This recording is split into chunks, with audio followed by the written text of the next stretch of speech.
Hi అండి. అందరికీ నమస్కారం. Welcome to my channel. ఈ వీడియోలో ఏపీ ప్రభుత్వ ఉద్యోగుల మరియు పెన్షనర్ల పెండింగ్ సమస్యలపై బొప్పరాజు వెంకటేశ్వర్లు కీలక ప్రెస్ మీట్ విడుదల.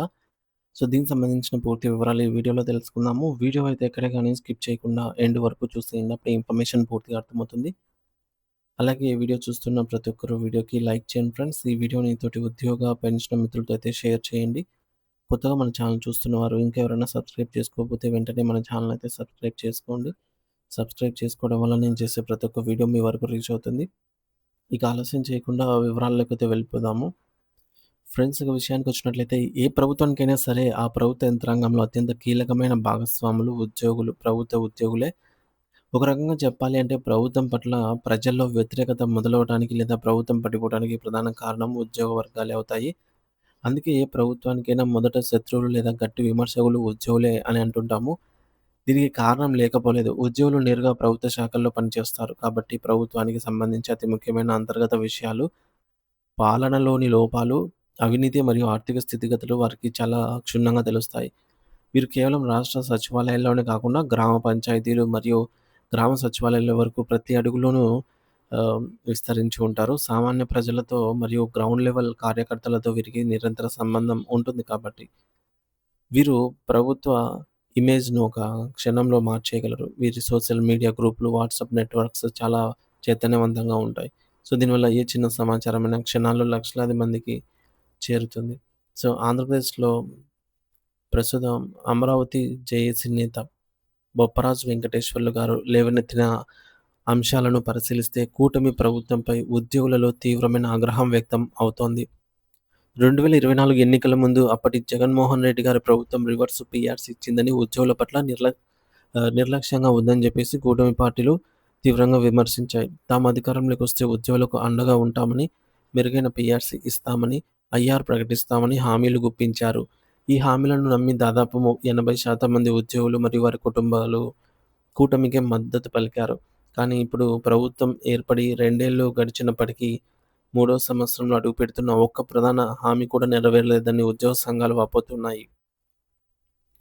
గతంలో జగన్ ప్రభుత్వం చేసిన ద్రోహాన్ని గుర్తు చేసుకున్న ఉద్యోగులు ఇప్పుడు ఈ ప్రభుత్వాన్ని కూడా అదే బాటలో నడుస్తోందనైతే భావించి న్యూట్రల్ అయిపోయారు. అంటే కూటమి ప్రభుత్వంపై ఉన్న ఆశలను వారు పూర్తిగా వదులుకున్నారు.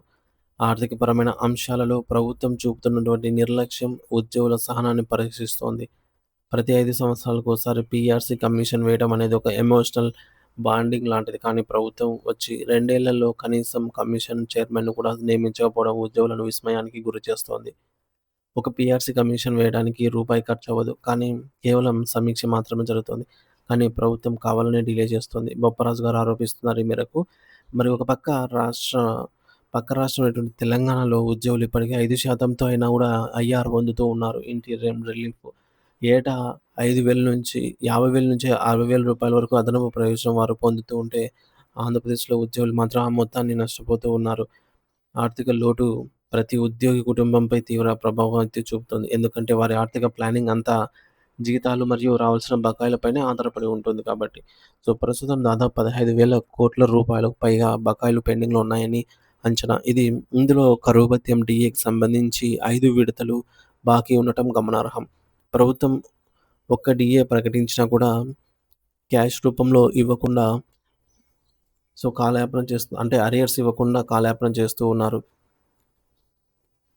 సో, జీవోలో అరియర్స్‌ను ప్రకటిస్తాము. పలానా తేదీకి అరియర్ వస్తుంది. అరియర్ అమౌంట్ ఒకేసారి చెల్లించలేము. 3 విడతలుగా చెల్లిస్తాము.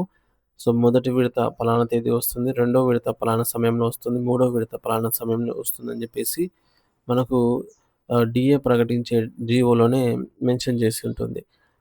కానీ ఇవేవి ఇవ్వకుండా కార్యరూపం దాల్చటం లేదు అని చెప్పేసి ఉద్యోగులు విమర్శిస్తూ ఉన్నారు. రిటైర్డ్ ఉద్యోగులకు పెన్షన్ బకాయిలు, సరెండర్ లీవ్‌లు, మెడికల్ లీవ్‌లు సంబంధించిన డబ్బులు కూడా విడుదల కావడం లేదన్నమాట. ఆర్థిక శాఖ కనీసం పే స్లిప్‌లలో ఉద్యోగులకు రావాల్సిన బకాయిలను లెక్క కూడా చూపించడం లేదని, పారదర్శకత లోపించిందనైతే ఆయన ఆవేదన వ్యక్తం చేస్తూ ఉన్నారు. ప్రభుత్వం ఒకవైపు సంక్షేమ పథకాల కోసం వేల కోట్ల రూపాయల అప్పులు చేస్తూ ప్రజలకు సేవలందిస్తున్న ఉద్యోగులకు మాత్రం బడ్జెట్ లేదు అని చెప్పటం వారిని కించపరచడమే అవుతుంది. ఉద్యోగులపై పని ఒత్తిడి కూడా మునుపెన్నడూ లేనంతగా పెరిగింది. ఉన్నత స్థాయిలో కలెక్టర్లు తీసుకునే నిర్ణయాలను గ్రామ స్థాయిలో అమలు చేయాల్సిన సచివాలయ ఉద్యోగులే. సో, ఈ ఒత్తిడి తట్టుకోలేక గత 2 ఏళ్లలో దాదాపు 100 మందికి పైగా ఉద్యోగులు ఈ మేరకు బాధాకరమైన విషయము. సో, ప్రభుత్వం అత్యంత బాధాకరమైన ప్రభుత్వం కేవలం ఆర్థికేతర అంశాలైనటువంటి పదోన్నతులు, చైల్డ్ కేర్ లీవ్స్ వంటి వాటిపై దృష్టి పెట్టి ప్రధానమైన ఆర్థిక సమస్యలను గాలికొదిలేసింది. ఆర్టీసీలో 5,000 మందికి ప్రమోషన్లు ఇవ్వటం లేదా మహిళా ఉద్యోగులకు లీవుల నిబంధనలను సడలించడం మంచి పరిణామమే అయినప్పటికీ అవి లక్షలాది మంది ఉద్యోగుల ఆర్థిక అవసరాలను తీర్చలేవు. జగన్ ప్రభుత్వం ఉన్నప్పుడు కనీసం 5వ తేదీలోపు జీతం వస్తే చాలు అనుకున్న ఉద్యోగులు ఇప్పుడు 1వ తేదీ రాగానే జీతాలొస్తున్న మాట వాస్తవమే. సో, దీనిని ఉద్యోగ సంఘాలు కూడా అంగీకరిస్తాయి. అయితే కేవలం జీతం రావటం వల్ల కడుపు నిండొచ్చు కానీ దాచుకున్న హక్కులైనటువంటి పీఆర్సీ, డీఏలు రాకపోతే భవిష్యత్తు అంధకారం అవుతుందనైతే వారు భయపడుతున్నారు. అందుకే ఇప్పుడు ఉద్యోగ సంఘాలన్నీ కూడా ఏకమై 13 మంది సభ్యులతో ఒక కమిటీ ఏర్పాటు చేసుకున్నాయి.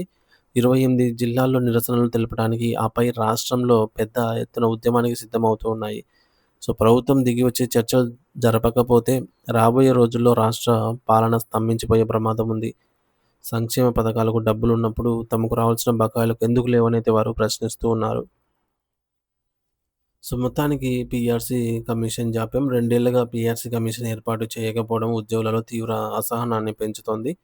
ఆర్థిక నష్టం తెలంగాణ ఉద్యోగులతో పోలిస్తే ఏపీ ఉద్యోగులకు ఐఆర్ లేకపోవడం వల్ల ఏటా వేల కోట్ల రూపాయలు నష్టపోతున్నారు. బకాయిల కొండ దాదాపు 15,000 కోట్ల రూపాయల బకాయిలు పెండింగ్‌లో ఉన్నాయి. ఇందులో డీఏలు, సరెండర్ లీవ్స్, లీవ్ ఎన్‌క్యాష్‌మెంట్ ప్రధానమైనవి. పని ఒత్తిడి మరియు ప్రాణ నష్టం. పని భారం వల్ల సచివాలయ ఉద్యోగుల ఆత్మహత్యలు పెరగడం ఆందోళనకరమైన విషయము. సో, ఉద్యమ కార్యాచరణ జేఏసీ ఆధ్వర్యంలో 28 జిల్లాల్లో పత్రికా సమావేశాలు మరియు ప్రభుత్వానికి అల్టిమేటం ఇవ్వటానికి ఉద్యోగ సంఘాలు సిద్ధం అయ్యాయి. సో, మొత్తానికి ఈ అంశం ఆంధ్రప్రదేశ్‌లోని ప్రభుత్వ ఉద్యోగుల ప్రస్తుత దయనీయ స్థితిని మరియు కూటమి ప్రభుత్వంపై వారికి ఉన్నటువంటి అసంతృప్తిని వివరిస్తోంది. ఎన్నికలకు ముందు ఇచ్చిన హామీలను ప్రభుత్వం విస్మరించిందని, ఆర్థికేతర అంశాలను మాత్రమే పరిష్కరిస్తూ జీతభత్యాలు మరియు బకాయిల వంటి ముఖ్యమైన ఆర్థిక అంశాలను పట్టించుకోవడం లేదని ఉద్యోగులు ఆరోపిస్తూ ఉన్నారు. పీఆర్సీ కమిషన్ వేయకపోవడం మరియు 5 విడతల్లో డీఏ బకాయిలు పెండింగ్‌లో ఉండటం వల్ల ఉద్యోగులు రోడ్లపైకొచ్చి పోరాటం చేయడానికి సిద్ధమవుతున్నారు. ప్రభుత్వం వెంటనే స్పందించి చర్చలు జరపకపోతే ఇది పాలనాపరమైనటువంటి సంక్షోభానికి దారితీసే అవకాశం మెండుగా అయితే ఉంది. సో, మరి ఫ్రెండ్స్ దీనిపై మీ అభిప్రాయం ఏమిటి అనేది ఖచ్చితంగా కామెంట్ రూపంలో అయితే తెలియచేయండి. Thank you for watching this video.